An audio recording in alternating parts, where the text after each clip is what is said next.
আমি অনুৰোধ জনাইছোঁ OC ছাৰক ভাৰ্গৱ বৰা ছাৰক অনুৰোধ জনাইছোঁ আমি বৰ্তমান ক'লোঁ যে তেওঁ সমগ্ৰ ছাত্ৰ সমাজৰ আগত ক্ষমা খোজক এই যিটো কালি ব্যৱহাৰ কৰিলে বৰ্বৰতৰ যিটো ব্যৱহাৰ তাৰ কাৰণে ক্ষমা খোজক আৰু যদি তেওঁ কালিৰ ভিতৰত বা ক্ষমা নোখোজে তেতিয়া আমি সোমবাৰলৈ যে বৃহৎ এটা আন্দোলন কৰিম সেইটো নিশ্চিত। এতিয়া চাওক ৰাস্তা পদূলিত এনেকৈ মাৰপিট কৰিছে সেই ল'ৰাটোতো ৰেপুটেশ্যন ছ'চিয়েল ৰেপুটেশ্যনতো গ'লেই তেওঁ নিজৰ আইডেণ্টিটিটো ৰিভিল কৰা নাছিলে এতিয়া চবেই গম পালে এতিয়া সেই ল'ৰাজন এতিয়া ৰুমৰ পৰা ওলাই অহা নাই ৰুমটো সোমাই আছে তো এতিয়া ক্লাছটো কৰিব নোৱাৰিব গোটেই লগৰখিনিয়ে গম পাই গ'ল কি জমিতৰ ডেলিভাৰী কৰে বুলি সেইটো লাজ পোৱা কথা নহয় কিন্তু তেওঁৰ মানসিক স্থিতিটো এতিয়া কি হৈ আছে সেইবোৰ কথা আমাৰ কিবা পুলিচে আমাৰ চাব লাগে আৰু লগতে আমি এইটোৱে এটা দাবী জনাইছোঁ যে যদি সোমবাৰলৈকে ইকো যদি এনেকৈ ভাল যদি ষ্টেপ নলয় চৰকাৰৰ ফালৰ পৰা বা অসম চৰকাৰ আৰু যদি আৰক্ষী বিষয়াৰ পৰা তেতিয়া আমি বহুত এটা ডাঙৰ প্ৰতিবাদ কৰিম ইয়াতে হ'ব প্ৰতিবাদ তো সেইটো আমি দাবী জনাইছোঁ ধন্যবাদ। এই প্ৰতিবাদটোত অকল কটনীয়া নহয় গোটেই ছাত্ৰ সমাজ ওলাই আহিব আছু ওলাই আহিব আমি চব ছাত্ৰ সমাজে মিলি ডাঙৰ আন্দোলনৰ এটা সৃষ্টি কৰিম। আৰু এটা ডাঙৰ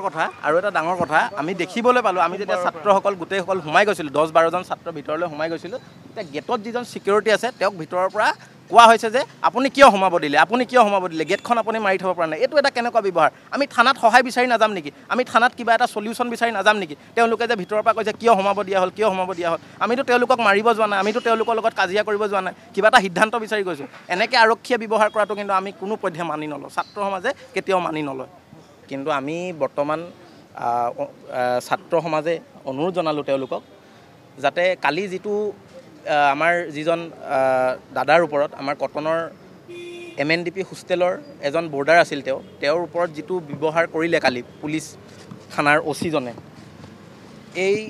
যিটো ব্যৱহাৰ আমি কোনো পধ্যে মানি নলওঁ ছাত্ৰ সমাজে কোনো পধ্যে মানি নলওঁ আমি কটনীয়ান বুলি ওলাই অহা নাই আমি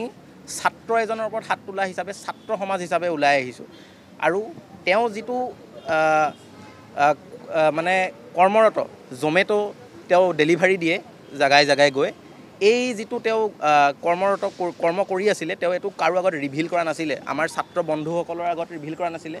আনকি তেওঁ মাকেও নাজানে যে তেওঁ গুৱাহাটীত জমেটো কৰি পেলাই তেওঁৰ নিজৰ খৰচাবিলাক উলিয়াই আছে গতিকে তেওঁ কেনেকুৱা এটা মানে মানসিক পৰিস্থিতিত বৰ্তমান আছে তেওঁ ছাত্ৰসকলে তেওঁ বন্ধুবৰ্গসকলে গম পালে তেওঁ জমেটো ডেলিভাৰী দিয়ে বুলি তো আমি অনুৰোধ জনাইছোঁ OC ছাৰক ভাৰ্গৱ বৰা ছাৰক অনুৰোধ জনাইছোঁ আমি বৰ্তমান ক'লোঁ যে তেওঁ সমগ্ৰ ছাত্ৰ সমাজৰ আগত ক্ষমা খোজক এই যিটো কালি ব্যৱহাৰ কৰিলে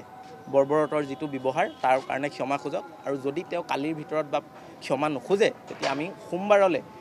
যে বৃহৎ এটা আন্দোলন কৰিম সেইটো নিশ্চিত।